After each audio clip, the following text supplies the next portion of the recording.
ونستعينه ونستهديه ونستغفره ونتوب إليه ونؤمن به ونتوكل عليه ونعوذ بالله من شرور أنفسنا ومن سيئات أعمالنا من يهده الله فلا مضل له ومن يضلل فلا هادي له ونصلي ونسلم على خير خلقه محمد وآله وأصحابه وأتباعه صلاة وتسليما دائمتين يوم الدين.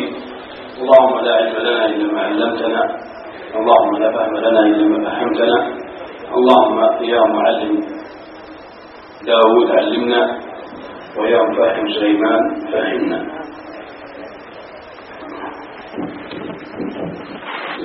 استاذ فحيفة حتى يلا نسأل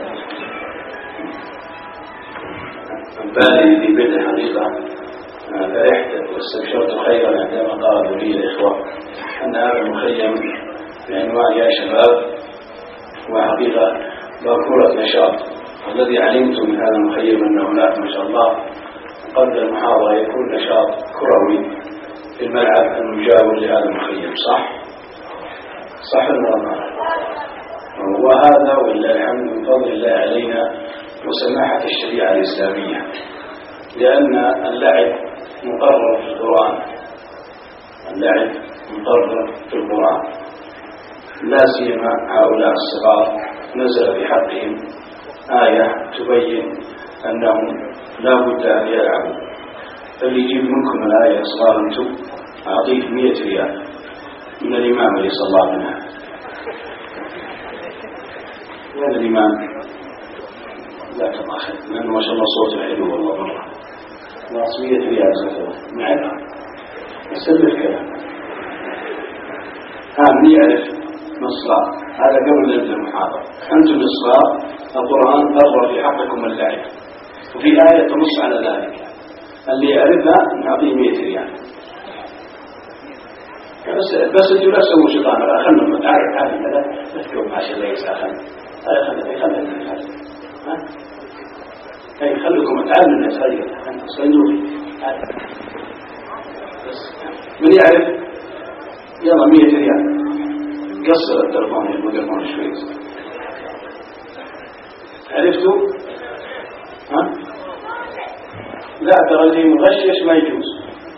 اللي من عنده يستحق، أما اللي يغشش من غشنا فليس منا.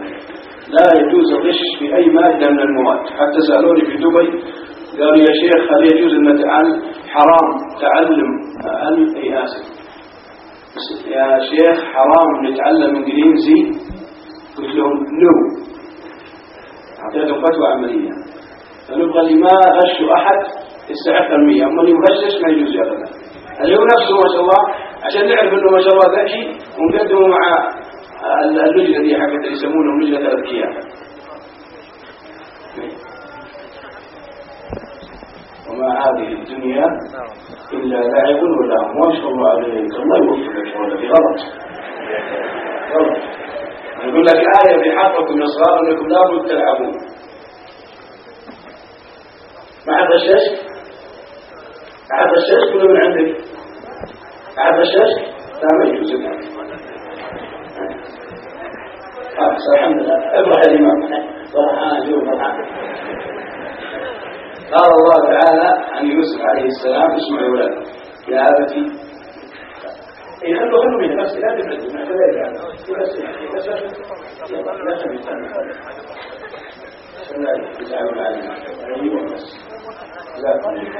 أرسله معنا غدا ايش يرجع ويلعب. من هو ذا؟ يوسف عندما كان حدثا صغيرا. الإسلام والشريعة جاءت باللعب ولعب الكرة ولله الحمد. إذا لم يكن في معاهد شرعية مثل ما مريت أنا قبل المغرب وأنا جاي المطار رأيتهم يلعبون حقيقة يعني حرجت السجون عندي شوي، لأن أنا كنت لاعب كرة سابقا لا يشق لي غبار، بس الحين يشق غباري وكنت رأس حرب وكل أقوالي دبل كيل يعني. وحتى كنت في الصين قبل سنة زيادة فكان في مباراة أنا والشيخ ابن قعود الله يوفقه والشيخ أبو الخير، فكانوا الفريقين يريدون يستعينون بلاعب أجنبي، فقالوا أن الفلان جاء من السعودية ويعتبر الصين لاعب أجنبي، فقالوا تلعب معنا يا شيخ تلعب معكم بس ألعب في الشوط الثاني. الشوط الأول أكون حارس والشوط الثاني يصير أصحابه. وش الحكمة؟ أن الشوط الأول يتعبون صح؟ الشوط الثاني يزيدون التعب. أنا الشوط الأول مرتاح في الباب ما عندي تعب. يوم دخلت الشوط الثاني بالشكل كانت النتيجة 1-1 جبت لهم هدف الوسط. بس كيف جاء الهدف؟ الهدف جاء مضحك. كنت قاعد عند الباب حق يعني الخصم وجت شوطة قوية فأنا من الخوف أدرك ظهري وصقعت في إيدي دخلت جول. إن شاء الله جول مبارك. الله يجعلنا نروحك بالجنة. يقول أمين. لأن الحقيقة عمار المحاضرة تسم فلا تبتسمون والحمد لله أنتم ابتسمتم الآن. وأعجبني من أهل الجنوب عندكم مسؤولية في الدولة. كنت راكب معه طيارة جاي من الرياض وهو برتبة عميد. أنا ما أعرف الحقيقة كان أول ما جيت قعدت جنبه وإذا بهذه الابتسامة ما شاء الله تملأ وجهه. سلمت عليه وتكلمت معه وكذا فعرفت أنه برتبة عميد ركن طيار وقائد جوية ولكن هذا المنصب القيادي عنده ما شاء الله ما منعه أن تكون الابتسامة قد ملأت وجهه. تفرح حقيقة عندما ترى أمثال هؤلاء المسؤولين في الدولة من عسكريين أو مدنيين يتبسمون في وجهك. فعلوم صحبهم لأن المصريين غفر الله لهم. يقول أمين. يقول الحكمة تكتب بماء الذهب. يقول المصريين لئيني ولا إيش؟ لئيني ولا لا مش عشرين لئيني ولا ترديني. إيه؟ يعني تبسم بوجهي ولا تعطيني شيء عشان. والسودانيين غفر الله لهم. يقول أمين. ووفقهم وأعطانا الله من هدوئهم وسمتهم. يعني تعلم الهدوء يا أخوان يروح للسودان. يروح للسودان 5 مرات. شعب عادي روق الملك يا زول روق ما عندهم معجزة بعض الناس. صحيح والله أنا فرحت والله فرحت عندما ذهبت السودان. يعني سبحان الله الشعب يعلمك الهدوء. السوداني في الرياض ماشي والإشارة قدام محمد طبعا هو بعيد عن الإشارة بعد ما كانت حمراء ولا خضراء هو ماشي على نفس الخط ما غير سرعته. وراه واحد من الشام جديد ايش معناها؟ يعني حرك. السوداني على نفس السرعة فما غير. فدلد ماشي السودان ما غير السرعة ولا خضراء. وسوى السوداني هذا أنا صرت تضرب أبوي. احنا طبعا سعوديين إذا ولع صفر شو يسوي؟ سعيد تلقى سعيد الشربها وتلقى كان هيروكس. السوداني يضرب الشامي يضرب السوداني هذا عشان صفر ولع حمراء بس ما بقي إلا يعني صدم بس إلا شوي فنزل الشامي حمقان شوخيو انت حمار. يقول السوداني نزل دخل يده في جيبه. الناس مع الوكيل حسون بيطلع سكين بيطلع شيء طلع كبشيرة قال مو عيب عليك أنا مدرس لغة عربية يقول لي معاك طلع كبشيرة حق المدرسة يقول أنا مدرس لغة عربية يقول لي معاك يقول والله يلقى راسك. هذه مثال وإلا الحق. الشاهد أننا نتعلم من الشعوب الحقيقة الصلاح اللي بيتعلم الكلام الرقيق الراقي الذي يروح للشام. توي جاي من ملقي محاضرة في بيروت عليه خيروك على وش بدك تمشي وش يفرض الأمر. نعم حقيقة حتى اللي قدمني الشيخ قالوا معنا أخونا سليمان الجبيلان كله زي كذا يعني مفتوح الأرض والقمر غير 15 كل الحاضرين لبنانيين. ومعنا أخونا سليمان الجبيلان وأرى قمرا في السماء ساطعا وأرى قمرا بجواري اسمه الجبيلان يتوروني وسط محبة خرم يوروني حتى خير يوم قدم تضحك علي مثل قمرا ساطعا. فشعب الحقيقة يعني يتعلم برقي الكلام تعلم الكلام الذي فاضت عنه حق الجنة. يقول فأقول بالله التوفيق ما أجمل حقيقة الابتسامة أن تبتسم على شفتيك ما أجملها عندما تحتسب بها الأجر عند الله سبحانه وتعالى. لأن الرسول صلى الله عليه وسلم ثبت عنه في صحيح مسلم أنه قال وتبسمك في وجه أخيك صدقة. وما أجمل قال لي أحد المسؤولين في الخليج عندما سمع المحاضرة قال يا ليت تعمم على الدول الإسلامية لأن نرى كثير من المسلمين بل كما قال رحمه الله الشيخ محمد الصالح العثيمين ترى جحافل الناس تخرج من المسجد الحرام ويلتقي بعضهم بعضا يضرب أكتاف بعضهم بعضا لا يبتسم بوجه أخيه ولا يسلم عليه. هذه كلمة الشيخ الله يرحمه من محمد الصالح العثيمين. وصدق ولا ما صدق؟ لكن انت مع الشيخ، انا مشيت مع الله يرحمه العثيمين وجهه شلون؟ انا شفته كم مره، كون الشيخ الفاضل شافه كم مره. لا تفارق البسمة محياه رحمه الله. وطبعا العلماء ورثة من؟ الانبياء. يعني العالم يتمثل هدي الرسول صلى الله عليه وسلم ويعرف ليش لم يعرف ان الناس يعبدون منه. الشيخ الله يرحمه العثيمين كان حذر في تصرفاته، حتى قيل له الله يرحمه وهو على المنبر كان مع مهفة، يعرفون مهفة يا جنوب؟ هذه سوبة كذا، فكان على المنبر مع مهفة كل جمعة يجيبها. في يوم من الأيام الطلبة اللي يجون عنده من المغرب ومن الشام ومن اليمن قال يا شيخ يعني ما شاء الله محافظ على هذه السنة. فقال يا شيخ أي سنة؟ قال سنة المهفة دي. قال كيف؟ قال هذه كان الرسول صلى الله عليه وسلم دائما يسويها لما الشيخ يخطب جمعة، وحتى كان بين الأذان خطبتين يطول الجلسة ولا يقصر الجلسة. اللي يصلى عند الشيخ ما بيحد يصلى عند العثيمين جمعة، ما بيحد يدخل صلاة، في أحد صليها عند الشيخ كان يطول القصر بين الخطبتين، فيرفع يده ورا الزينة طيب ثاني ورا شيء رافعين. طيب بس يمكن أن نعيد المشهور، نشوف واحد من كده ولا يمكن المشهور كثيرا يطول. حتى صليت مع خطيب في دبي راح اليوم يخطب يجلس ويقوم طوالي من هذا اليمن، فصليت وعرفني وقد جعلني هذه الكلمة فقلت له بعد الخطبة قال والله يجزاك خير يا شيخ والله من وتناظر العلماء الكبار البحور يخطبون، سأل الشيخ ناصر الدين الرباني الله يرحمه، الشيخ ابن عثيمين غيره، تلقى يطبق السنة. فالولد الشاب لا يوم قال ابن عثيمين هذه سنة يا شيخ المهفة، وش سوى الشيخ؟ ترك الشيخ، صار ما عاد يجي معنا، خاف الناس يقتدوا ايش؟ به ويقولون ان هذه سنة اصلا. فالشيخ الله يرحمه قدوته محمد صلى الله عليه وسلم عشنا معه شهور وايام واسابيع وسنين طويله، كانت البسمه لا تفرق حياته، لا سيما اذا وجد العماله. اروح اليوم اذا اريد ان يروح الجامعه يخطب محاضره اوديه، وفي محطه عفوا محطه بنزين اللي يصلي فيها غالبا ايش؟ غالبا مثل ما قال عماله وافدين باكستاني هندي يشتغلون محطه. مره من المرات كنا جايين انا وياه ولا نلاقي جماعه يوافقوا ولا كل الباص النود باكستانيه وبنغاليه رايحين عمره كلهم مسجد يعني على جادة الطريق. يوم نزل الشيخ رحمه مع البشر نزل عشان نصلي، يوم نزل هو الشيخ الله يرحمه قول امين صار يتبسم في وجهه الباكستانيه. هذا اخونا البنغالي يعني البنغالي عنده جميع جنوب زين، فكان الشيخ هذا البنغالي هو الشيخ يوقف عليه السلام، الشيخ يوقف على واحد يسلم عليه ويسوي وين انت؟ انا من بنغلاديش ما شاء الله مسلم كويس. وين؟ انديا ما شاء الله كويس مسلم كويس. انا باكستان ما شاء الله كويس. انا انبهرت من الشيخ الله يرحمه كل امين، يعني عالم بمكانته وقدره وجلاله، هو اللي يدور على الاعمال هذول يتفسر ويجيب ويسلم عليه. فصار يقول قال يا سليمان دور المترجم حقه، من اكيد معهم مترجم لانهم جمعه. فقلت وسالت قالوا هذا والواحد ما شاء الله يكتب على الجاليات أرض راح يكون ايش؟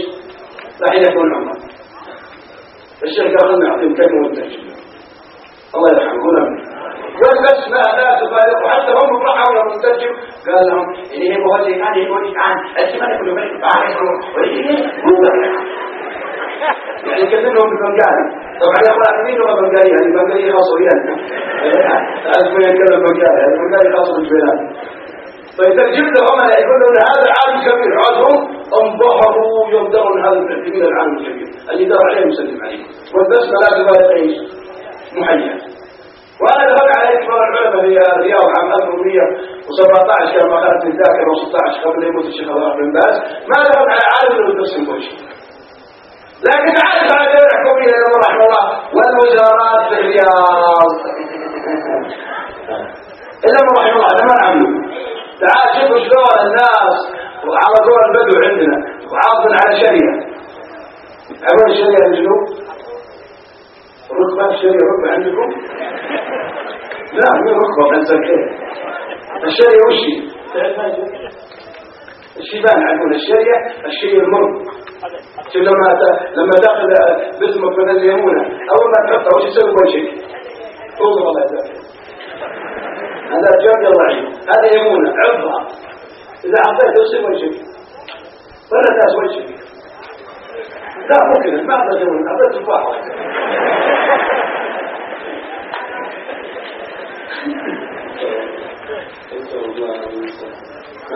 هذا السؤال ولا زين؟ ذكرنا زين. أنتم معي؟ إذا عطى ليمونة واحد يشتغل بوجهه أي يكدش وش من عبد العزة يقول شوف فلان تقول عاطل على شريعة يعني معبس إيش؟ وجهه. لكن الله يرحمه محمد الصالح عليه الشيخ رضي الله عنه كان متبسم كما أمام العمال هؤلاء. بل شوف الآخر الزوجين أرسل رسالة الله يجيبه يقول قال الله تعالى عبس وتولى أن جاءه إيش؟ الأعمى. يقول كيف إن الله سبحانه وتعالى عاتب على من؟ على محمد عاتبه صلى الله عليه وسلم هو النبي. حتى بعض يفسرون بغير مذهب أهل السنة والجماعة يفسرون بغير التفسير ده يخرجون عن منهاج السنة والجماعة والقصة واضحة ومشهورة صح ولا صح؟ وش تفسير عبس وتولى أن جاءه الأعمى وما يدرك أن يزكى من يوم درسنا في ساسة ابتدائي وش تفسيرها؟ أن أحمد جاء عليه وسلم والرسول كان مشغول بمشركي مكة ويحاول يدعون الإسلام والعالم يهتدون وكان راغب في إسلامهم. لو قلت للوقوف أن يجلسوا لأن وراءهم الناس. جزاكم الله خير. أنتم معي يا أخوان؟ يعني المفسرين اللي على أهل السنة الجماعة يقولون فعل الله عليه وسلم عبس بهذا الرجل ولا في وجه هذا الرجل ولكن أبو حنان عندما جاء العتاب من ربه وقال أن جاء الأعمى من ذكر أن يزكى ويتذكر فتبع الذكر أما من استغنى فأنت تصدى وما عليك أن لا يزكى وأما من جاءك إيش يسعى وهو يحسب أنت عنه كلها. فبسر الرسول يسمع العبارة صلى الله عليه وسلم صار يقول ابن أم مكتوم إذا رآه أقبل يقول له عبارة مشهورة عند أهل السيرة. وش العبارة؟ كان يضرب قال مرحبا بمن عاتبني فيه ربي. مرحبا ليش؟ بل يقول لك كثير كان عاتبه إذا أقبل عليه أخذ الرداء وبسطه قال اجلس ابن أم مكتوم جلسة ليش؟ عشان يصح عيش الأمر الذي صار منه لأنه بشر رد يا إخوان ما من أكبر انتبهوا الله عليه وسلم بشر. فالشاهد أنه صلى الله عليه وسلم وهو المصطفى صلى الله عليه وسلم حصل من هذا الموقف فكان تنبيه له صلى الله عليه وسلم وصار درسا لأمته. وش الدرس الأمة حنا؟ أن الله داخل الصفات صلى الله عليه وسلم أنه كان دائم إيش؟ البشر. كان دائم البشر وكان يحب إيش؟ المبشرات. أنه دائما البشر ويحب المبشرات يعني ما يحب يقفل قلوب الناس. فالناس عندهم قضية تخفيض قلوب الناس أعوذ بالله نسأل الله السلامة. حتى لما يزور مريض بدل ما يقول له هذا الله وسلم هذا رسول الله المريض تقول له كلمة واحدة وش شيء؟ لا كلمة واحدة حق المريض طابور إن شاء الله. والله أسلم واحد أنا في مستشفى وما عنديش شفاء الله يجيبهم الله يجيب كل أمين. كان الشاهد المريض وش بك يا أبو محمد؟ قال والله أني طحت فجأة وأنه عصر عنده انتفاخ شوي وانتفاخ قال سبحان الله والله يا محمد إن الخالق طاح طيحة وانتفاخ هم بشرات قالوا شبيهم يا الله نوم معه هو الجوف هذا وجه أسود معناته ليش؟ يبيموت منه بعد كم يوم. والثاني قوية الشاعر هذه قال والله مصالح هو مصالح هذه ذكرته والله لا والله صار جسمه كله أسود أعوذ بالله لأنه احتبسيتم فيه والرجال بعد يسمع واحتبس البول وذا يتخيل رجل لا إله إلا الله. كان صلى الله عليه وسلم يحب إيش؟ المبشرات وكان دائما البشر. دائما إيش؟ البشر.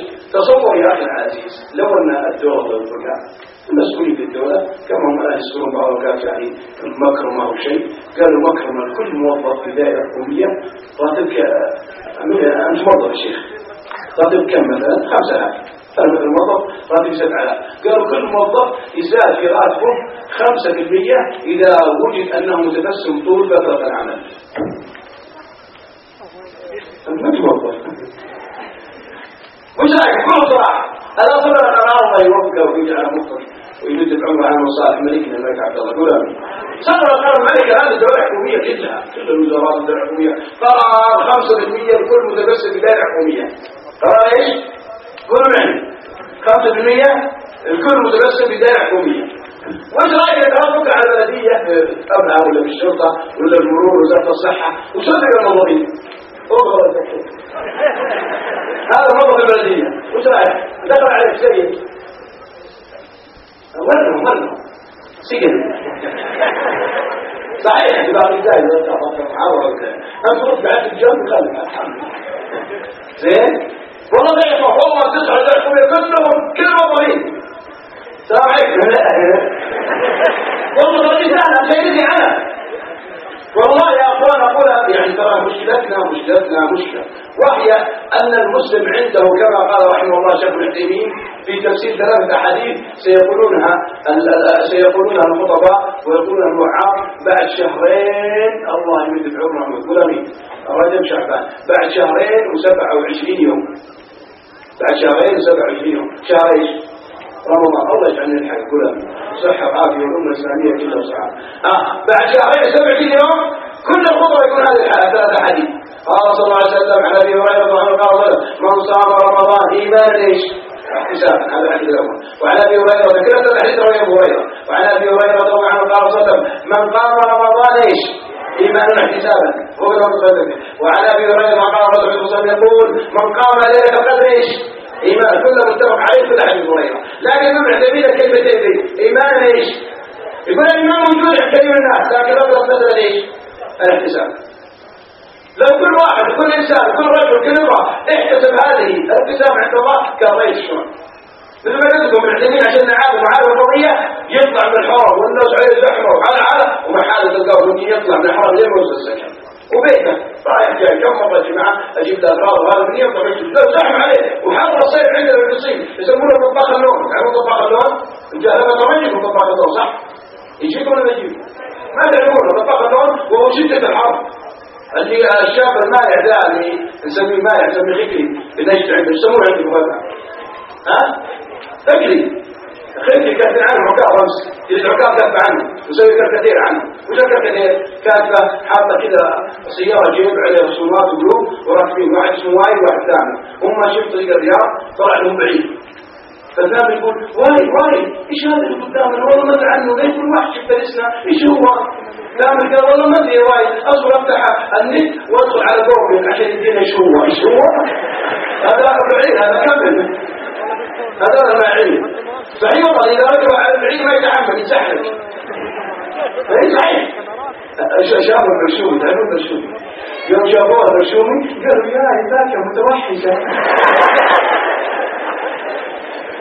فطاق اللون حر عليه 49 48 بعدين يطالع الشمس ولا 40 50 لون وراه وطالع ومكة وجدة وكل ما تبع على واحد يتبسم وجهه بس وجهه الله يرحمه فلان. وانا اتكلم عن الشيخ بالذات لان انا عشت وشفته يمكن معه شايف ما اكون معهم دايم لكن الشيخ بالذات الله يرحمه فلان. فنريد هذه الصفه التي كانت في محمد صلى الله عليه وسلم نريد ننقلها في مجتمعاتنا وفي اسرنا. لا سيما كان في حريم السعود في حريم ولا ما في حريم هذا صعب والله. بعض حريم الاخوان الواحد من بقول لكم مساله بصراحه بس جو بصراحه اللي بين قوسين اتصل علي شاب قبل كم يوم وقال لي أجي أبكي الحقني تجي حسن ما شاء قال حرمتي حقتي بالسكين وهجيت ورحت المسجد واليوم وليلة في المسجد. اي والله يا اخوان ايش اسوي؟ انا بسأل سؤال يجاوبه شيء الشاي ده خلي هذا الشاي حكيم في الشباب ولا انت مصور نزل كلمة على الشاي ايه داوم افتح عمي افتح فيك خلوا الشاي يتكلم هذا شيء انتوا الشباب لو واحد منكم سوى تصرف ايش يقول عليه يا شباب؟ خايف وجبانه طبعا ضربه عظم الخمر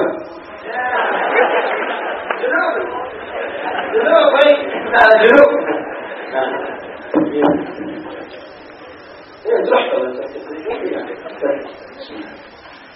الخمر صح توقفونا صراحة يا شباب شوف الشاي صراحة يا شباب بسألك الخمر ولا حكيم قص الشاي تكلم انت شباب بالشاي هذول يقولون الخمر خايف يعني خايف ولا حكيم هذا هو الخمر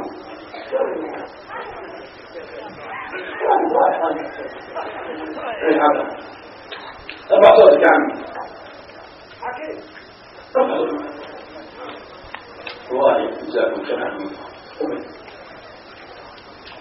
حكيم كم عمرك عمي؟ الله يمدد عمرك على عمل صالح. قل امين. الله يجعل من طال عمره حسن عمل. سمعت الحكيم؟ شفتوا؟ لكن ايش شاف ذا؟ أتتزوج؟ لا تزوجونه. لا تزوجونه وتعجبون. إلا كان بغير المنطق حقه. والله صح يا عمي. حكيم ليش؟ لأنه لو جلس وصار. طبعا يمسك الصحة لأنه رجال. هذا الرجال أقوى من الحمر. صح ولا صح؟ يمسك السكين ويقطع عنه. عشان الشاهد. سمعت؟ الله يجزاك خير. بطل جد. ليش؟ لأن الرسول صلى الله عليه وسلم ما في أحسن منه خلق. ودخل عليه رجل اسمه زيد بن سعنة. سين عين نونها مربوطة. أيوة. هذا وشو؟ هذا حبر من أحبار اليهود. مش معنى حبر؟ عالم. يعني أحبارهم ربان. أحبارهم العلماء الكبار. وكان معطيه قرض. قال يا محمد هذه القرض هذا قرض دين أعطيك إياه ودين. والرسول صلى الله عليه وسلم ما بدل عمرون إيش أخوان؟ يهودي يقول الله عليه وسلم مات ودل عمر فاستدان محمد صلى الله عليه وسلم من هذا اليهودي. اليهودي عقاب الدين مر أسبوع أسبوعين ثلاثة تقول شهر شهرين. الدين مثلا أخذوا الآن في شهر إيش؟ جواد الثاني يحل الدين مثلا 1 رمضان بعد 3 شهرين مستقيم. زيد بن سعنة جاء قبل أن يحل الدين بأسبوع. قبل الحين الدين بأسبوع. والرسول صلى الله عليه وسلم الإمام بن تغير أول ما صلى الرسول صلى الله عليه وسلم واستغفر. وهذه سنة ثابتة من حديث الأوزاعي وأنصح كل مصلي وكل إمام يطبقها. فإذا سلم يقول الشيخ الأوزاعي فإذا سلم استغفر 3 استغفر الله استغفر الله استغفر الله اللهم أنت إيش؟ السلام ومنك السلام تباركت يا ما بيت عليك. ابن باز الله يرحمه ما بيت عليك تباركت يا ذا الجلال والإكرام. لأن الأوزاعي نقل الحديث. ثم نقول يستدين أول ما استدار وتحدث الجماعة ثورة ويجي زيد ده ويسمع ثوب منه كده. قال يا آل مطلب إنكم قوم مطر. يعني قلنا أنكم حرامية. عمر يوم شاف المنظر يسكت. عمر طبعا شاف الشيء يوم شاف زيد خاف اليهودي حمد خاف. قال اجلس يا عمر ما كان ينبغي لك هذا. اجلس يا عمر اجلس. قال ما تريد يا زيد؟ قال زيد عمي زيد يخلي باقي عليه اسبوع. هذا تاريخ ما ادري جاي تاريخ باقي اسبوع ما بعد حديث. ولكن يا زيد نعطيك دين. يا عمر خذه واعطه ماله وزده 20 صاع تمر جزاء ما بسعته. اللي خوفته ونقطع قلبه يبدا اعطى ليبي وزوجه اعطى حقه وزوجه. اخذ عمر من يا اخوان؟ اخذ زيد. اخذ عمر من؟ اخذ عمر زيدا لغه عربيه. لان يا مدرسين اللغه العربيه يقولون لو ضميت لك كسرت من الفتحه دي. كان طلع ضم وفتح. بنتي قالت لها مدرسه يا صفيه اعطينا جمله طويله فيها كلمه سكر. قالت يا أبلة شربت الشاي في الصباح. قلت له السكر. قالت الشاي. أخذه الله رضي الله عنه وأدخله وأعطاه ماله وزاد كم 20 صاع من التمر. الحبر اليهودي قال ما هذا؟ قال هذا جزاء ما أفزعتك. أنا فزعت وخوفتك. الرسول قال أعطيك الزيادة. لكن يا زيد أنت حبر من أحبار اليهود وعالم من علمائهم. ما كان ينبغي هذا التصرف مع نبي الله محمد صلى الله عليه وسلم. قال اسمع يا عمر اسمع والله ما فعلت هذا إلا لشيء في نفسي. قالوا ما كان في نفسك؟ قال لقد قرأت التوراة كلها. التوراة كتاب من أخوان. التوراة كتاب من كتاب اليهود والإنجيل النصارى. يقول والله أني قرأت التوراة كلها ورأيت كل صفات محمد صلى الله عليه وسلم موجودة في التوراة كلها موجودة. بس باقي صفتين لأن شيء عملي لازم أطبقها عشان أعرفها. قال الشيء قال قرأت في التوراة أن حلمه يسبق إيش؟ أرضه. وأن شدة الجهل لا تزيده إلا حلما. وإني يا عمر أشهد أن لا إله إلا الله وأن محمدا رسول الله. أسلم ولا ما أسلم؟ يوم أسلم قال صلى الله عليه وسلم في البخاري والله لو أسلم 10 من اليهود لأسلم اليهود عن بكر فديه. لو أسلم 10 من أحبار اليهود عن العلم لأسلم اليهود عن بكر فديه. لكن خلى هذا الرجل يسلم ما هو الابتسامة التي كانت على محمد على محيا رسولنا محمد صلى الله عليه وسلم عندما مسكوا اليهودي من ثوبه؟ ليس كحال بعض الناس كحال اخونا او اسمك بفضحك اليوم كذا كاخونا عبد الله الزخير يقول له الحرمه ارحمه، يقول لنا ارحمه ارحماتك وعليه سكين. لا اذا تزوجت هذا سبيشل طبعا في تسجيل. اي رحمنا لا في تسجيل صوت، في صوت تسجيل. ايه طيب ان شاء الله علمكم. صحيح انتبه، ترى يا اخوان ليس بين الرجل والمراه ما يسمى بالكرامه. انتبه، يذكر الشيخ الله يوفقه ويجزاه عنا خير، يمكننا في منتزه جسم جمال شعبي القرع تخيلتوها يعني يطلع على شعب القرع مش القرع يجوز على قولين عند البلديه. فكان الشيخ والزخير موجود يذكر فوضع واحد طلع يقول نفس التصرف لو جيت بحرمتك والله اعجبني وعطيته جائزه. ايش اسمه؟ جائزه قومته وعطيته جائزه، ولا حين قوم واحد يعطيه جائزه 200 ريال. وين؟ لا واحد متزوج نعم، بس انت دكتور الجائزه حرام عليك تاكلها سحت تصدق، يعني بقول له شيء تصدق كمان. عطى المدرسة لا أقدر. السلام عليكم. بقول لك قصة في واحد مثلك ولكن خليها عليك أنت. كلم الميكروفون. راح يسافر من أبها زين راح للرياض وقال حرمته أروح الرياض. طبعا اسمه ايش؟ انت شو اسمك؟ عبد الله اخونا عبد الله راح للرياض وقال حرمته انا عندي شغل في الرياض 3 أيام و4 أيام. حرمته مسالمه قال والله سالك يا عبد الله وجهزت بالشنطه. هذا عبد الله راح هناك في الرياض وصار يدور في الاسواق، واحده حرمه تمشي جنبه مثل زحمه الحليب جنب الحرمه ماشي، واحده من اهل الجنوب تعال عبد الله. اليوم رجعت اتصلت على حرمته وقالت الحقي يا ام فلان زوجكم ايش؟ ما زالتكم عبد العزيز والله ولي ربع سبع ووسط سبع شفت ابو عبد العزيز في الرياض وجنب حرمه يمشي وترتبت من الادله القاطعه انه متزوج بنسيان في الرياض. زواج ايش؟ نسيان. اول ما رجعت يوم الجمعه في الليل لان عندي يوم السبت توك داخل البيت واخر الميكروفون شفتك من الحرمه يا خسيس يا مجرم يا حقير يا ندل ونزلت كل سبتك طلقني الحين طلقني. ايش تقول؟ ايش تقول؟ شو تقول لك يا خسيس يا حقير؟ انا ما ارد الكلام الجميل مسكتك منه. شو تقول له يعني؟ انت اصبك برضه هتسبك ليه اصلك؟ لا تكلم بس يا وتعطيك أنت هتحكي وتعطيك من السبب برضه آخر شيء في القبر الحاضرين تفتت وجهك تفتت وجهك. وش رأيكم؟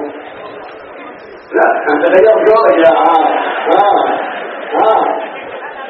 بصراحة يعني صار بجد لو بيعطوك كتير الأخوان المسلمين ما كنت كذاب ولو جاتك وجهك بتصدق ماسك منه في الكلمة طلقني وطول الليل ماسكتك تقول أن طلقني.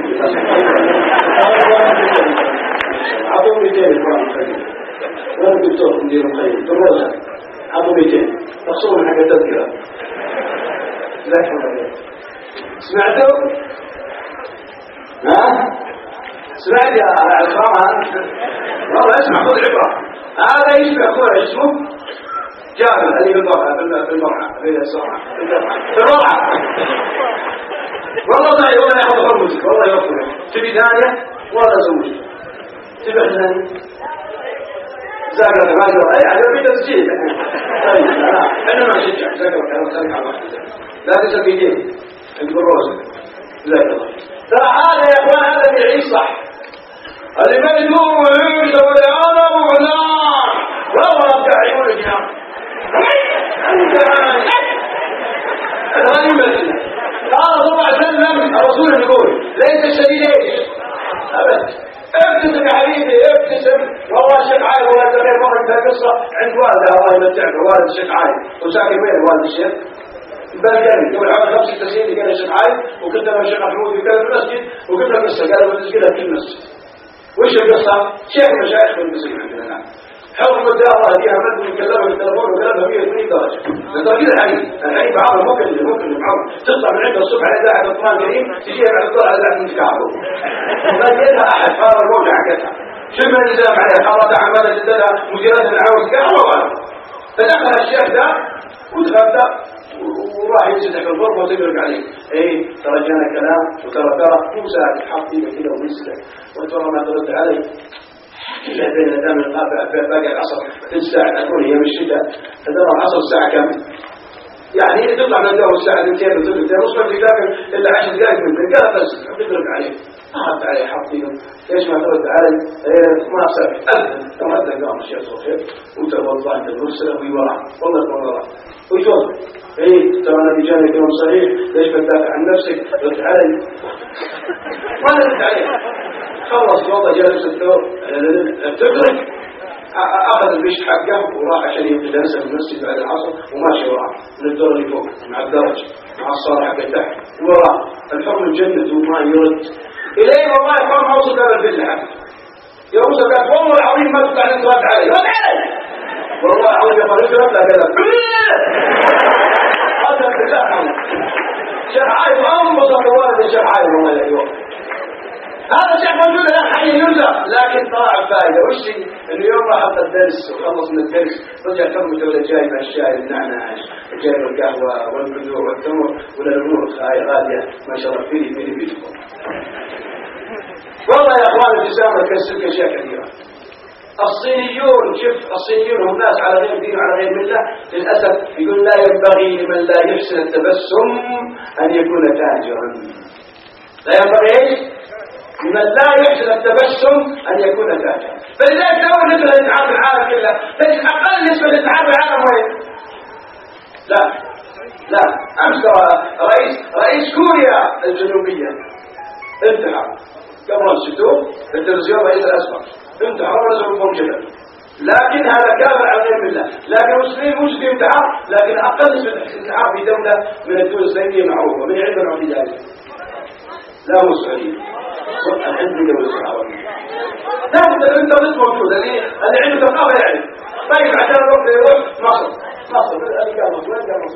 صح مصر ليش واسمه الشعب المصري مثل ما كان راح يضحك عيش ايامك عيش لياليك خلي شبابك يفرح بيه عيش بالهنة تصبح الدنيا جنة ضحك يا جدع راح تكتب معاه من المنطقة المضاء 20 نقطة والله صحيح شعب فرفشة.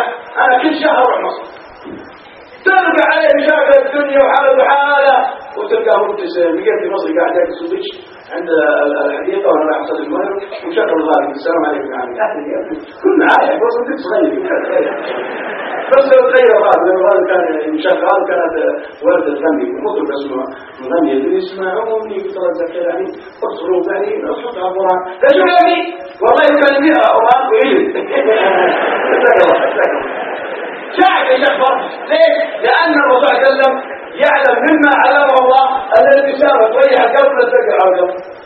هذا واحد تريح القلب تريح القلب الشيخ يذكر ذيك اليوم والله جربت يا اخوان أنها اللغة الوحيدة في العالم التي يعرفها ابن شهرين وابن 72 سنة.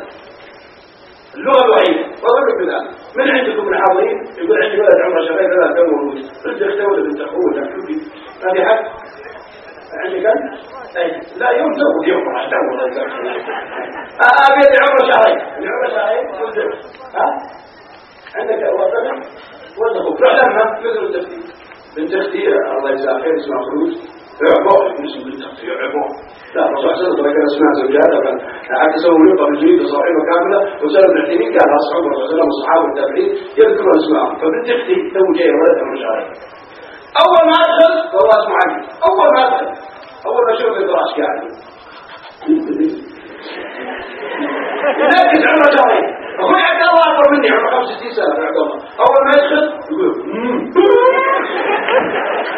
عمره شهرين عيب الفرق بيني وبين وجرب أنت راح إن شاء الله إذا رحت طلع لسانك للطفل يعني أنا الحين وش اسمه عبد الكريم أنا عبد الكريم وش هذا طلع لسانك مرة صحيح فهذا جرب هذه المطارات أنا أشوفه المطارات صار عمرهم على سنة ونص سووا يمشي مو سعوديين ولا خليجيين ولا عرب ولا أوروبيين أنا حتى لا جيت من غير عرب يعني يروح بريطانيا عن قصة صعيد للأسف القساوسة هناك قساوسة على القسيس لازم مع كيس حلاوة أي طفل يشوفه مثل ذا ولد الصغير ويصنعه شو اسمك وليدي؟ وش اسمك؟ عمر إذا شاف مثل ذا فهو يعطي حلاوة يقول له هذه حلاوة المسيح بعيني شفته في شارع كينج ستريت في بريطانيا أيوه أنا ايش أسوي؟ أنا والله أعطي حلاوة أي طفل بنت صغير ألقى أوروبية شايلة ولد يمكن عمره سنة ونص وقوم معهم والحمد لله في قطر في مثل أمس جايكم من دبي وبكرة بروح مصر من عمان والأسبوع الجاي يوم الاثنين بالليل طيارة في لندن زين فأعطيه ولد شهر سنة ونص مع أمه شايلة ولا مع أبوه أعطيه حلاوتين أطلع له حلاوة فطوال يتصلون الصيف فأبوه إذا كان قوي يتكلم يقول له what you say إيه والله يا إخوان يعلمون ولادكم عمرهم على سنة ونص سنتين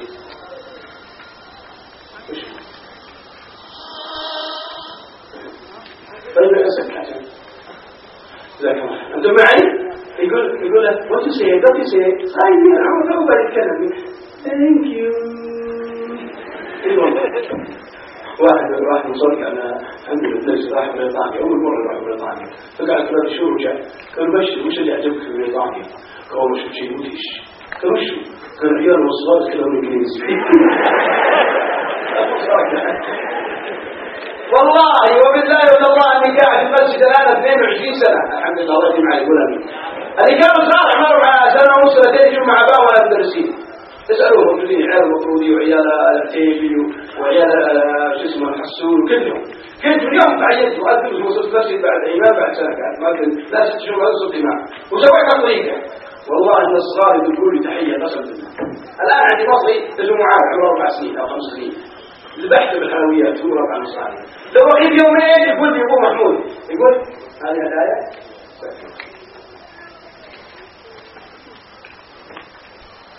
الحمد لله انتم معي يقول لي محمود يقول والله يا شيخ سليمان ولدي معاذ لما تغيب عن المسجد يومين 3 بيسأل عنك ويصير زعلان يقول بابا الشيخ حسين ده اللي بحبه وهم يكون مات ما تقول اقرأوا حاضر صحيح شوفوا صغير عمره 4-5 سنين بسبب ايش؟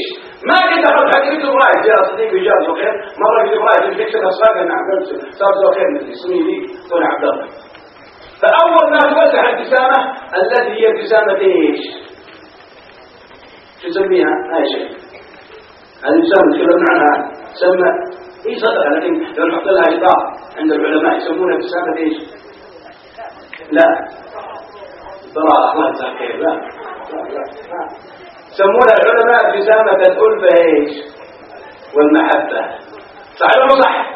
فوالي يحبك من يوم تتبسم يحبك اليوم سلم علي واحد من طرف معك من الجنوب أنا ما أعرف من الجنوب شاب شخصية جد الناس تحس يعني بعض الناس أنا أعرف شخصياتهم بلبسهم أنا تراها بشتى تقول ليش حاطة هنا يعني واحد يقول لي هذا المشكلات ما أدري شو وصلك أنا ردت رحت أمس دبي واحد من الجاز الخير وخذني قوة واحد لا واحد ياخذ شعبي ياخذ يدخلني وسط شركة كبيرة مشهورة أوروبية ويدخلني كرم الله والحاضرين ويشتري لي شبشب أنا ما بشتري شبشب دائما بس يوم جاني قصة الفاتورة وناظر ونبقى خيالي إذا بين 500 شبشب بين ما صدقت والله قصة هذا يا أخي لا تكلم نفسك أنا إيش باشبي 50 وطول 70 وصرت تاجر مرة 90 وتجري الشبشب من مرة والله يا إخوان يوم لبست حسيت إني راكب في يوم 2009 إي والله وقت كامل الله يتوكل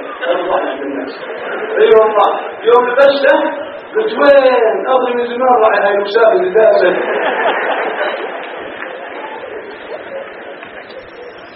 الله يدعم الله يحب الجنة يقول أمين صاحب سيارة دال كاف 1719 مقفل على كثير يعني يريد التدخل يقفل دال كاف 1719 الشاهد أن هذه الابتسامة سميها ابتسامة إيش؟ هذا أمر المحبة كيف يخلي بحولي كلهم يحبوني جيراني زملائي في العمل أهلي أولادي كلهم بماذا؟ بالتبسم. أنا بنقل نقطة سريعة عشان الوقت ضيق. ما بين ابتسامة تدل محمد عليه وسلم هناك مسألة ابتسامة تبتسمها، لكن العجيب يقول العلماء ومن المعتدين وشرحنا الحديث الثلاثة الذين يغلقوا قال أنه اعتله وهو غضبان يتبسم، فسموه العلماء ابتسامة ايش؟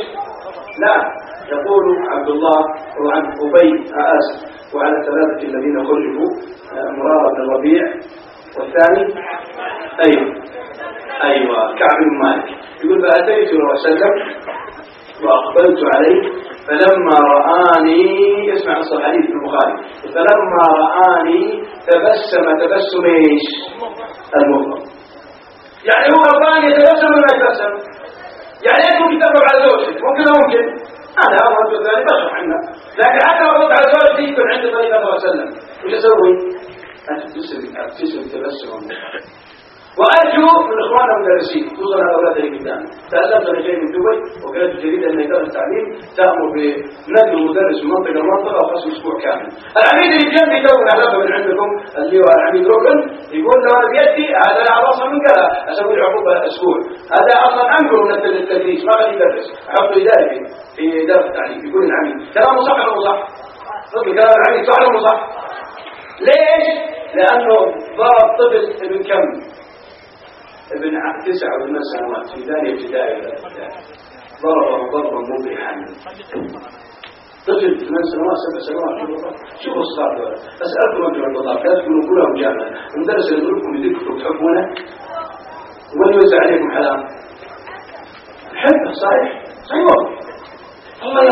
هو جريدة إدارة التعليم حق الطائف يقولون له مدير التعليم الطائف إنه قبلي كان نسيته وكاتبين قال يا مدير إدارة التعليم الطائف انظر حبيبي مربوط إيده وعينها الولد ما على المدرس الذي قصر ابني وقع عينه. لذلك أنا أجزم إن بعض المدرسين دول يدرسون الأولى والثانية والثالثة والرابعة متزوجين ولا غير متزوجين؟ متزوجين؟ اللي قالوا ولدي حمار كان الله ولدي أنا أحمد، اللي قالوا يا حمار مو متزوج، الغلط على ولدي. قالوا يا حمار ولدي يا أمي، قال يبقى أنا حمار بتعين أحمد. قال الأستاذ في المدرسة يقول لي حمار، المدرسة نموذجية وما أنت عندهم من الفاضي. يوم جيت في المدرسة قال في مدرس جديد عندنا جاء، يوم جاء قال فعلا مدرس جديد تو ما تزوج، هم متزوجين. مستحيل يكون الابن ده صغير يقول لك على البعض. وش رايك يا ولد انت؟ وش اسمك؟ عمر. لو اقول لك يا اسد تبوظ ما تبوظ؟ لو اقول لك يا بابا تبوظ ما تبوظ؟ لو اقول لك يا رحمه يزعل صحيح. لا انتبه الطفل الصغير والله لي صديق اول وقت يقول امي اسمه الاستاذ احمد حجازي اول وقت كان في الطائف يقول يا عبد العزيز الحمد لله تعلمت الصبر من سنه اولى ابتدائي. شو يعني مش عمرك تقول ابتدائي تعلمت الصبر؟ قال لا اني ادرس اولى ابتدائي وقلت مدير التعليم قال ينقلني عن هذا الفصل اولى ابتدائي مع المدرس فقعدت ادرس 25 سنه ايش؟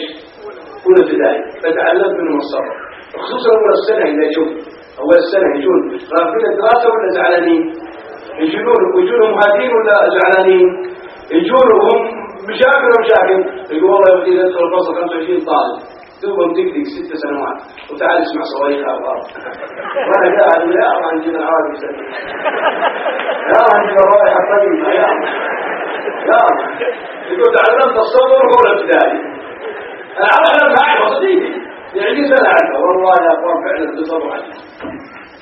ما اجمل الهدي عند محمد صلى الله عليه وسلم عندما حتى لو اغضب صلى الله عليه وسلم تبسم ايش؟ المغضب ولقد الغضب دلني عن طور الأدب والعدل. طور الأدب وإيش؟ والعدل. أوصاني ربي ب9 أوصيكم بين حديث الترمذي صحيح الباب قال الإخلاص في القصد الإخلاص في السر والعلن والقصد في الغنى والفقر والعدل في الرضا والغضب. يعني لو صرت مغضب أعدل هذا الغضب ما يجد عندي الغضب بعد خلاص أخذ ابتسامة سألت واحد يؤذني في الإمارات وجبت عند المغرب وقلت أنت اثنين ثلاثة تردد قلت له واحد يضرب عندكم في الأردن واحد زعله أولا حركة أردنية والله يا أخوان مستحى قال أنا شفت بعيد واحد أردني شو زمان لا مو زمان إيش شو زمان لي والله يا أخوان والله الحركة لا من بها تبسم إيش المغضب أنت بالخلق بالسوق تجعل حتى لك إيش ما يسمى بشعرة إيش معاوية بينك وبين اللي يرد عليك لا يخرج الغضب بعد انك تبتل ثم هذه الابتسامه تبتلها منك ويصير وجهك كما قال على اخوان المصريين وذلك كرر الشيخ محمد حسين يعقوب والشيخ محمد حسان والشيخ محمود المصري كنت اسمع عن هذا الرياح في الكويت مع شيخ الغطاء يقول وترى جبينه 100 وكم المغرب رجع جبينه كم؟ لا 180 وبيمتى مليون 111 مر مكشر. لا كن كمحمد صلى الله عليه وسلم.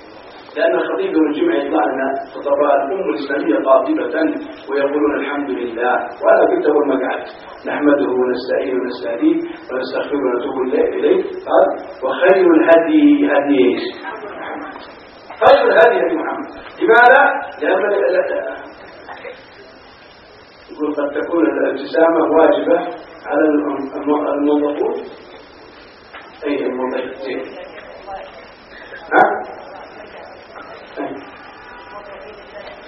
ايه جزاك الله خير. لا احنا نوظف عشان لا يزعلون من البلديه نفسها هذه كل حكوميه. لا مع كل الموظف. شوف امريكا دوله غير اسلاميه اعجب ما رايت فيها قبل حوالي كم شهر ان عندها قرار في دوله غير اسلاميه ان عندها قرار ان الموظف اذا جاء يوقع المسجل عند مديره الاعلام البلديه موظف وجاء يوقع عند مدير البلديه هو واحد رئيس اقرار محشش اي والله نام بالليل وجده متقومه والله ما وصل منه الحبوب والحشيش ما زال واخوه عسكري فقول عبد مؤدب راعدين مستقيم مع العجله اللي بتبدا حقتكم. اي والله لك يا ابو عبد العزيز وراح داوم عنده مدير البلديه يوم داخل يوقع عند مدير البلديه ولا لابس بدله قال مش منزل مسؤول العسكري مسؤول البلديه انت حق قضيه والله نزل لك سنه يوم نظر البدله قالت يا امي قومتك حسبني اخوك. فأقول كما قال الوالد ما من نظر البلدية أقول حتى في المحاكم الشرعية صح ولا صح؟ حتى المحاكم الشرعية حتى في مكتب الدعوة حتى في أمن المساجد كل إنسان لا بد أن يتبسم كما يتبسم محمد صلى الله عليه وسلم لأن الهاجر قوة أو عدل. أقول لكم أمريكا وصلت القرار ده قالت إن الموظف إذا جاء عند مديره وما رأى متبسما تسمع قرار مؤكد له الحق أن يرفع قضية على هذا المدير ويطلب حق التظلم لأنه اسمع نص العبارة لأنه عكر صفو يومه. لأنه عكر إيش؟ صفو يومه. لأنه قال لي أنا معبس أكيد أنا غلطان أنا شو بسوي؟ أروح المكتب ولا أفكر من المدير أكيد بكتب عليك قال لك لا أنت الحق تتظلم عند المسؤولين ترفع عليه قرار. لو هذا قرار طبق عندنا وش رأيكم؟ كم من الموظفين يرفعون على مدراءهم الله يستر آمين. فأقول ما أجمل هدي محمد والله يقول الرب وأنا هذا الغاية جاي الرب والله أنهم يأخذون نظرية أحاديث محمد صلى الله عليه وسلم والله يأخذون نظرية أحاديثه ويرجمونها إيش نظريات يأخذون أحاديثه ويرجمونها نظرية ويقول لك لا أين كون لا تجي لا وتناظر وإذا بها أحاديث المصطفى صلى الله عليه وسلم. وأنا قلت نفسي عام 2000 قبل حدث ديسمبر عام كم 2001 نعم لا 2001 قبل 1919 كنت في امريكا قرات نفس الكتاب مترجم اكثر قريته عبر المترجم والله كلها احاديث المصطفى صلى الله عليه وسلم. فاقول في الختام لابد ابتسامه ان نبتسم ابتسامه بالمحبه والالفه ابتسامه المغلق والاخيره ابتسامه ايش؟ ابتسامه خطيره يبتسموها الشباب موجود هنا كلام اياها. انا داخل المستشفى داخل الطياره زين داخل اي مكان يكون فيه نساء صحيح صح يا رجل ولا المستشفى مرة ولا ما في داخل حديقة داخل سوق تبسمت لي بنت وين الشباب اللي ما تزوجوا لا تصاب على الغرفات ما في تبسم لها الحسب وش الحسب ذا حسب الحسب امسكوا لها ولا لا صحيح وش على حسب انتبه ليش؟ لأنه سيد بن عثيمين هل أسلم على المرأة إذا سلمت علي؟ وش الجواب؟ لا نعم غلط لا غلط كلها غلط قلت نعم غلط وقلت لا غلط. ليش؟ لأن ابن عثيمين راح يقول في تفصيل ليش؟ في تفصيل وش التفصيل؟ جيت داخل وانت عندك ملك الجنوب بعض المناطق القرى عجوز قاعد عمره 60 70 80 سنة أكل عليه الزمان وشيء وتمرمض واستنشق قال السلام عليكم أرد المارد أرد ليش؟ وقواعد النساء وقواعد النساء لا تأتي هذه عجوز كبيرة يجوز حتى لما على نسبة عرض يدها لكن من شاف عرض العيادين مرت عليه السلام عليكم سيد هذا ما يجوز حرام. ليش حرام؟ لأن المدعاة ايش؟ الفتنة. وكم من الشباب بس نطيره في قلبه صار مصرف يكتب على الجدران باسمك صراحة وجاءت نشوة الزهر شلون اخبي حبي واكتب شعوري فهل هو صح؟ وكم من الشباب كلمة بعض الشيء ترى يتحمل اخوان خصوصا الشباب الشاب صار عمره 19 20 تم فايد ومفايد ردوا فايد وقال صوت يأثر فيه لأنه قال لا تخضعنا بالقول بيطمع ايش؟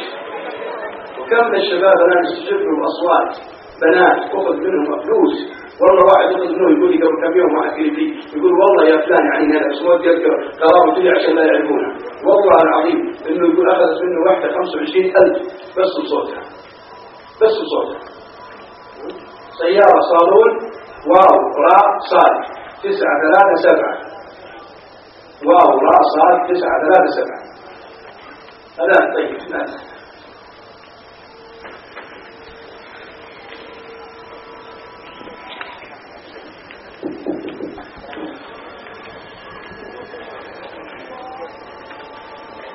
الله أكبر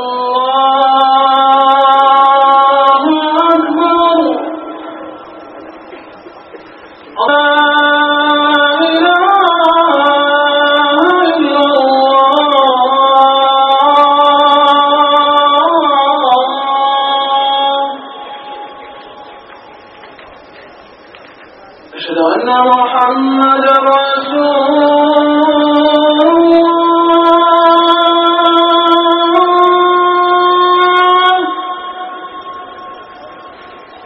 أشهد أن محمدا رسول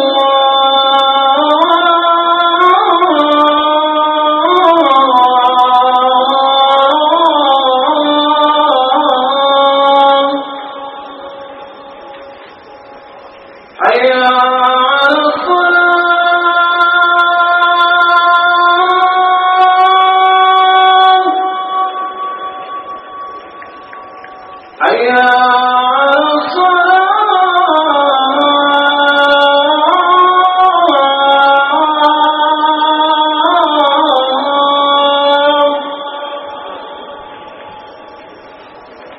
حي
الحمد لله وكفى والسلام على عباده الصبر وسلم تسليما كثيرا. قبل أن ننسى بعد إن شاء الله الصلاة سيكون كلمة العقيدة عمر سعد الجبال فنرجو من الإخوة أن يجلسوا في المكان ولا يغادروه وكذلك أخونا سالم الشبري تعرفونه الشيخ سالم موجود معنا كامل الدسم جزاه الله خير ما شاء الله يقولوا ما شاء الله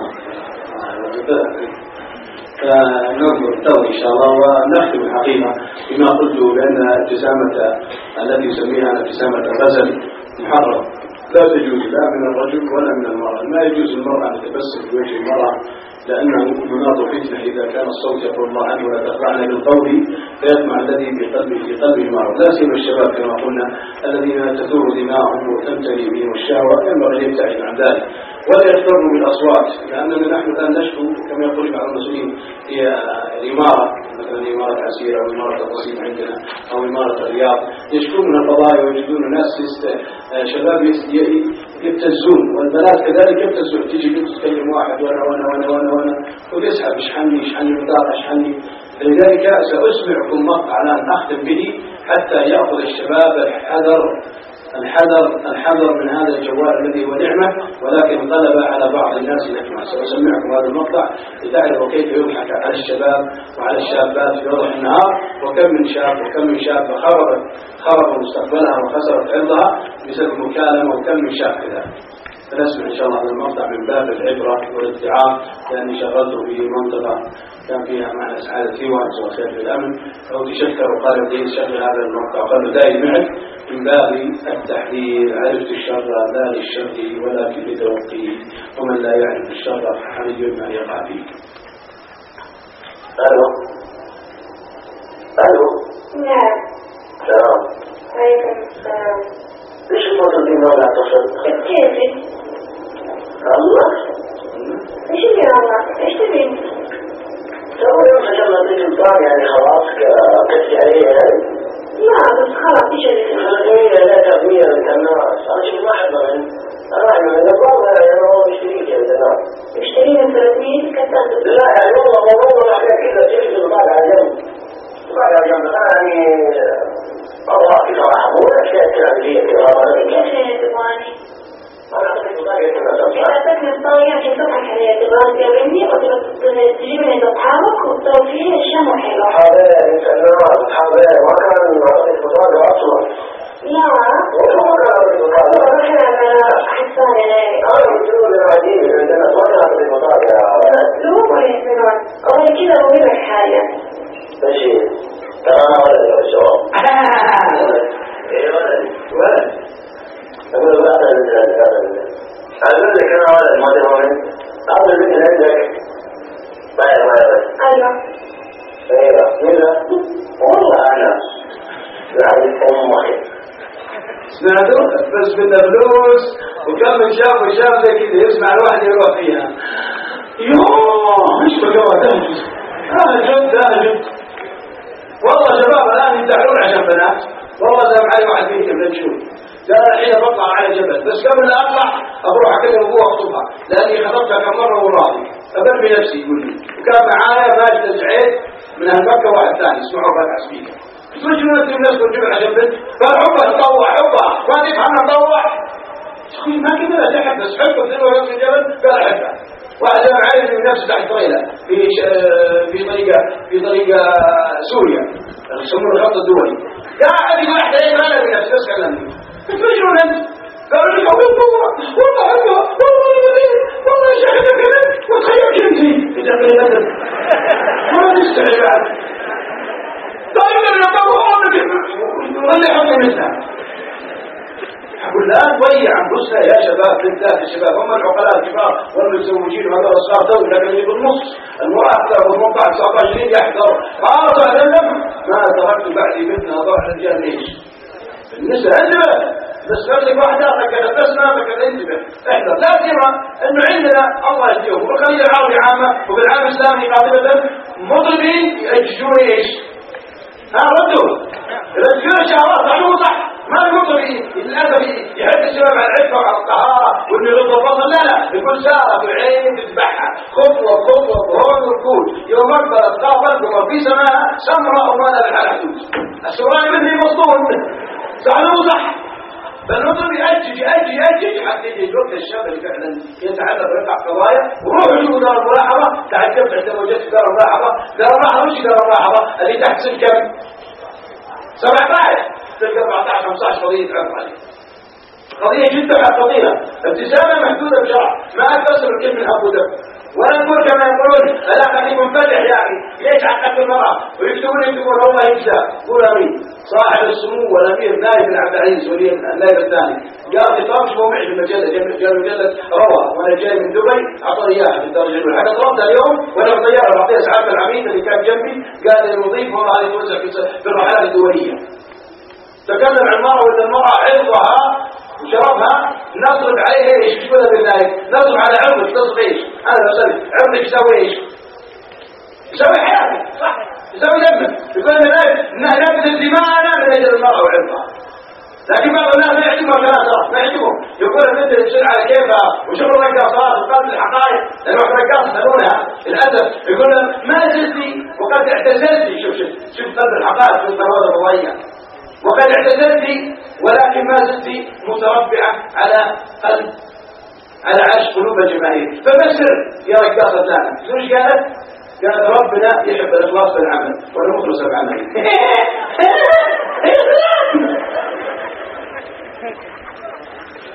فأقول بالله التوفيق نحذر ونكون حذرين. كلنا ذاك الرجل الذي قد يتعرض للقضية. وش سوي؟ أجعل التزامتي وفق الشرع لا أجامل في أحد، وأحذر من الخط الأحمر وهو النساء. والله الله يجيب علينا النعمة كلها منه. ما في دولة إسلامية يزورها، وأسألهم بصراحة والعقلاء منهم، أسألكم بالله ما يحصل الآن في دوائركم الحكومية ومؤسساتكم التعليمية راضين عنه؟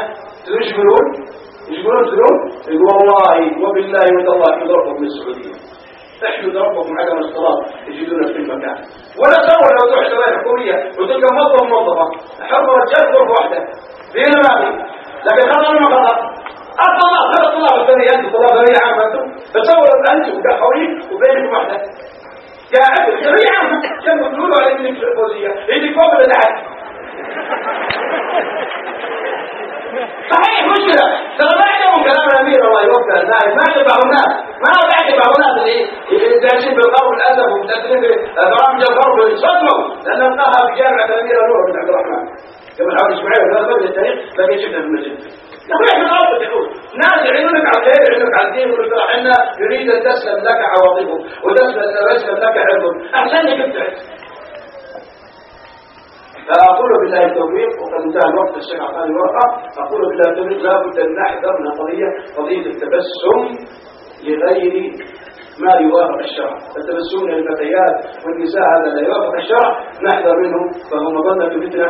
أسأل الله الواحد الأحد الذي جمعنا في هذه الخيمة أن يجمعنا في الجنة. جنة فيها خيام فيها ولا ما في؟ وش الدليل؟ ايوه بس دليل ولا دليل؟ ما شاء الله عليك. سمعت الآية لأن العلم الدليل مو بالهوى. واحد معتمين يقول يا شيخ الأم تقول لإخواني ترى الجنة فيها سكرين يجوز؟ أمه تقول لإخوان الصار ناموا عشان في الجنة فيها سكرين قال معتمين ما يجوز لأن العلم ايش؟ بالدليل. عند الخيمة الجنة فيها خيام فيها حور مقصورات عند الخيام لم يقبلهن ايش؟ قبل مثل الرجال حوريات لو مصدر المدير كان في الموصاف أول العقل. واحد شيخ يحدث الرياض جنبه شاب تو مبتدئ والشيخ الحور الشاب ده زاد إيمان يوم خلص الشاب قال للشيخ يا شيخ كنا مين؟ قال الشيخ عمين قال الله يجعلني وياك من الحور العين. قال هذا كيف الله مين هذا كيف والله يجعلني قل امين واسال الله ان يجازي المبارك حديث كل شيء ومثل بأميرها بيصة الخالد قل امين ويجازي ولاة الأمر في كل مكان على كل خير على هذا النشاط الذي نراه. قبل 3 أيام أنا في الرياض الحمد لله، وقبل أسبوع كل المملكة من الحج والمخيمات والندوات والمحاضرات، بل بشارة أخرى حتى دول الخليج تو من جاي من دبي قبل أمس، وقلت أرجع الليلة وأروح صمت عمان الحمد لله. والأسبوع الجاي أروح لندن شبابنا السعوديين. ما في دولة الآن تعرف أن الدين هو صلاح البشرية. بريطانيا كافة في الشرق الأوسط قبل 5 أيام وأنا رايح دبي تقول نريد أن نأتي بدعاة ومفكرين واعظين عندهم الوسطية من المملكة السعودية يأتون بريطانيا عشان ينصحون الشباب عندنا. شوف النحو الآن هذا دين رحمة للناس كلها للبشرية كلها. فنقول نحن إن شاء الله يا إخوان بهذه التبسمات قدوة صالحة. أسأل الله أن يوفق القائمين على المخير كل خير وأن يثيبهم بحث الجزاء وأسأله أن يجمعني وياكم الجنة. نقول هذا القول إن كان صواب فمن الله وإن كان خطأ من نفسه الشيطان والله ورسوله بريء منه.